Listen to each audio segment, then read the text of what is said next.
possessive pronoun. Use of possessive pronoun. Possessive pronouns are used to specify the ownership of an item. हमारे पास जो possessive pronoun होता है, pronoun किसकी जगह इस्तेमाल होता है? noun की जगह.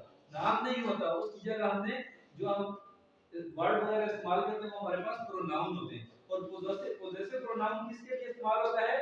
ओनरशिप जाहिर करने के लिए किसी भी चीज की. ठीक है. अब इसमें हमने कुछ सेंटेंसेस करते हैं, उसमें आपको मुझे बताना है possessive pronoun कौन से हैं, मैं उनको अंडरलाइन करूंगा. ठीक है. पहला सेंटेंस है हमारे पास, दिस बैग इज योर्स. इसमें आप देखें नाम तो नहीं इस्तेमाल हुआ ना, ये तुम्हारा बस्ता है. तो इसमें possessive pronoun देखें, this bag is yours, you forgot to take it. आप इसे ले जाना साथ में भूल गए. तो इसमें आप मुझे बताएं possessive pronoun कौन सा होगा? अंडरलाइन कर लो दोस्तों. दिस बैग इज योर्स में possessive pronoun कौन सा होगा? yours. Very good. possessive pronoun हमारा इधर yours है.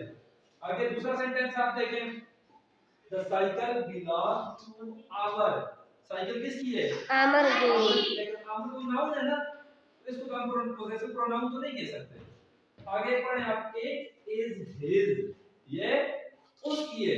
तो इसमें possessive pronoun आप सेंटेंस में मुझे बताएं क्या होगा? आमर. आमर नहीं हो सकता. आमर का नाम हिज. Very good. क्या होगा? हिज. क्या? यस. हिज. एक और सेंटेंस हम एग्जांपल के तौर पे ले रहे हैं, उसमें भी हम अंडरलाइन करेंगे possessive pronoun को. देखें, these shop, these लिखा हुआ तो ये shops होगा. ठीक है, ये shops है. These shops are ours. We work here. अब इसमें आप मुझे बताएं, these shops are ours. नाम नहीं आया. our. ठीक है ना, pronoun आया. तो इसमें कौन सा होगा possessive pronoun? our. ours. ठीक है. कोई भी pronoun जो किसी भी चीज की मलकियत जाहिर करने के लिए हम इस्तेमाल करते हैं उसको क्या बोलेंगे? possessive pronoun. समझ आ गई है सबको?